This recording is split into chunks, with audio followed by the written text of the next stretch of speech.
Hello, friends. I welcome you all back to my YouTube channel Legal Luminance. आज जिस opportunity के बारे में हम बात करने वाले हैं वो है मिलिट्री लॉ रिसर्च एसोसिएट्स की vacancy in the litigation wing of Indian army. जी हाँ, आपने बिल्कुल सही सुना। इंडियन आर्मी के लिटिगेशन विंग में मिलिट्री लॉ रिसर्च एसोसिएट्स की वैकेंसी आई है। ये बहुत रेयर वैकेंसी है फॉर द सिंपल रीजन कि आपने जज advocate general that is JAG की वैकेंसी सुनी होगी, बट ये वाली वैकेंसी बहुत रिसेंटली ही आई है। That's why it makes it more important. और ये एक अच्छा अपॉर्चुनिटी है for the students who have been preparing for judicial services or any other exams in the legal field. हाँ, आज हम ये वाली वैकेंसी के बारे में डिस्कस करते हैं। तो सबसे पहले हम इसकी एसेंशियल क्वालिफिकेशंस देख लेते हैं। फर्स्टली, लॉ की डिग्री बहुत इंपॉर्टेंट है। A graduate degree in law, फिर वो कोई भी हो सकती है। वो बीए एलएलबी ऑनर्स की हो सकती है, वो बीबीए एलएलबी की हो सकती है, वो बीकॉम एलएलबी की हो सकती है। 5 years law, 3 years law, doesn't matter. हमारे पास लॉ की डिग्री होनी चाहिए और मिनिमम ऑफ 55% मार्क्स होने चाहिए। जी हाँ, अगर आपके 55% मार्क्स नहीं है तो आप इस वैकेंसी के लिए एलिजिबल नहीं हैं। और आपका law college bar council of India से रिकॉग्नाइज्ड होना चाहिए। इस बात का आप ध्यान रखेंगे। The second important condition for this vacancy is minimum experience of 2 years। अब आप देख सकते हैं यहाँ पे 2 years का एक्सपीरियंस एज एन एडवोकेट हो सकता है, एज अ रिसर्च एसोसिएट हो सकता है, या as a legal assistant in a court of law हो सकता है। गवर्नमेंट ऑफिस का भी हो सकता है या लॉ फर्म का भी हो सकता है, लेकिन हमें 2 साल का एक्सपीरियंस चाहिए in order to apply for this opportunity।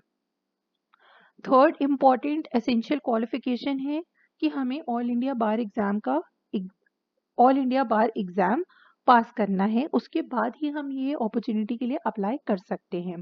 आप जानते ही होंगे आफ्टर रजिस्ट्रेशन एआईबी का एग्जाम होता है और वो हमें पास करना है, उसके बाद ही हम इस वैकेंसी के लिए अप्लाई कर सकते हैं। इसके बाद there are certain desirable qualifications. Desirable qualifications का ये मतलब है कि अगर ये हैं तो बहुत अच्छा है, अगर नहीं है तो एसेंशियल नहीं है। If you have post graduate degree in law, that is you have done your masters, तो it is a desirable qualification कि आपकी वैल्यू को ऐड करेगा। और लेकिन ये एसेंशियल नहीं है, दैट इज ये मिनिमम क्राइटेरिया नहीं है। सेकेंडली, आपकी रिसर्च एंड एनालिटिकल स्किल्स बहुत अच्छी होनी चाहिए। आपको जो लीगल डेटाबेस होते हैं such as Manupatra, SCC online, Lexis Nexis, Westlaw et cetera, ये आपको चलाने आनी चाहिए। लेकिन अगर आपको नहीं भी आता है तो ये बहुत एक एसेंशियल क्वालिफिकेशन नहीं है। थर्डली, आपको एमएस ऑफिस चलाना आना चाहिए, but again this is also a desirable qualification for this. अब there are certain disqualifications. Firstly, if you are engaged in this job of legal associate, तो आप कुछ और काम नहीं कर सकते। आपको पूरे फुल टाइम यही जॉब में एंगेज होना पड़ेगा। सेकेंडली, आपको के ऊपर एक क्रिमिनल केस नहीं चल रहा होना चाहिए। आप यहाँ देख सकते हैं लिखा है should not have been involved in any criminal case whether convicted or against whom a criminal investigation is going on or named as an accused in an FIR। इसका सीधा सिंपल मतलब है कि आपके ऊपर एक FIR भी नहीं होनी चाहिए। थर्ड डिस्क्वालिफिकेशन है आपके ऊपर कोई भी disciplinary proceeding before the bar council of India और ऑफ एनी स्टेट या फिर किसी भी इंस्टीट्यूट की डिसिप्लिनरी प्रोसीडिंग नहीं होनी चाहिए। हाँ, यहाँ पे आप देख सकते हैं कि डिफरेंट डिफरेंट सिटीज़ की different different number of vacancies बता रखी हैं। न्यू दिल्ली की 11, चंडीगढ़ की 4, लखनऊ की 4, और बाकी यहाँ पे ये मेंशन है इनकी 1 ईच।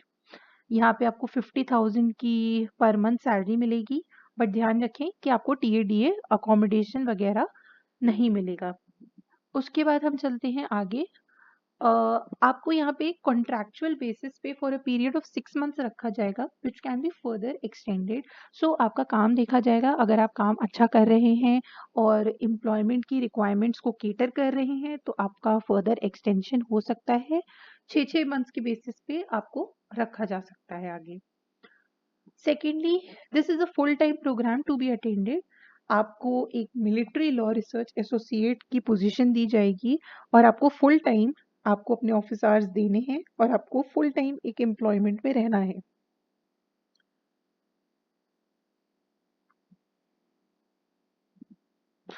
थर्डली, इनने बताया है आपके ऑफिस आवर्स के बारे में।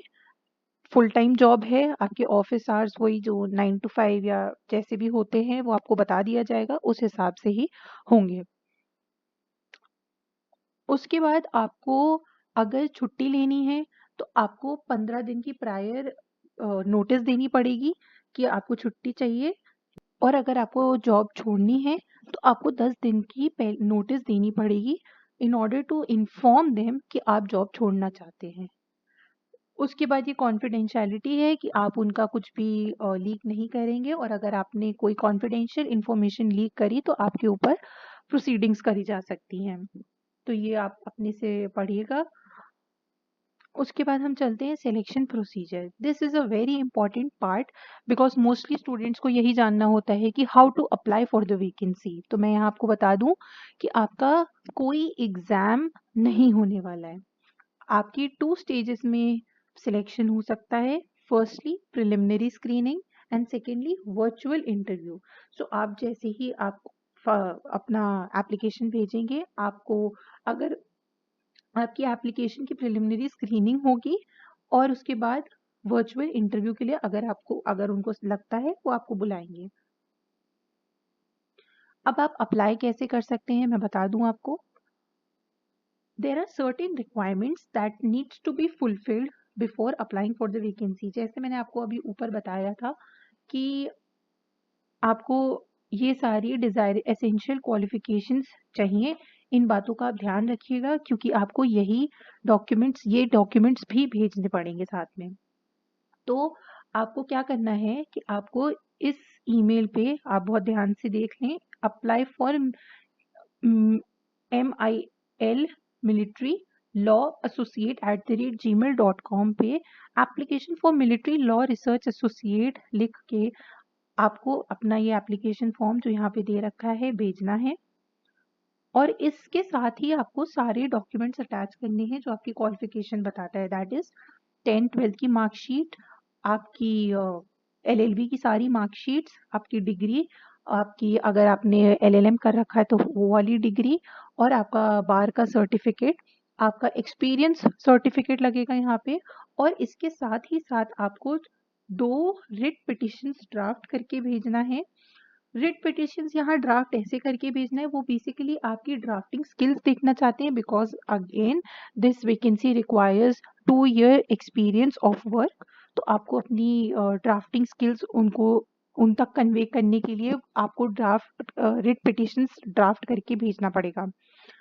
फिर उसके बाद आप ये वाला फॉर्म भर सकते हैं, यहाँ अपनी फ़ोटो चिपका सकते हैं, यहाँ अपनी प्रेफर्ड प्लेस ऑफ एंगेजमेंट बता सकते हैं, यहाँ अपना पूरा डिटेल्स डाल के यहाँ लिखा है एजुकेशनल क्वालिफिकेशंस में हाई स्कूल ऑनवर्ड्स। सो आप यहाँ पर अपना 10th-12th BA LLB या ग्रेजुएशन अगर आपने करी है तो वो, उसके बाद LLB, और अगर आपने मास्टर्स करा है तो वो, उस सब की आप डिटेल्स यहाँ लिख सकते हैं। फिर यहाँ पे वर्क एक्सपीरियंस के लिए आपको लिखना पड़ेगा क्योंकि यहाँ पे 2 साल का अगेन वर्क एक्सपीरियंस मांगा गया है। तो आपको ऑर्गेनाइजेशन का नाम, पीरियड और क्या काम आपने किया है। अगर आप सेल्फ एम्प्लॉयड रहे हैं, आप प्रैक्टिस में रहे हैं तो आप वो भी यहाँ लिख सकते हैं।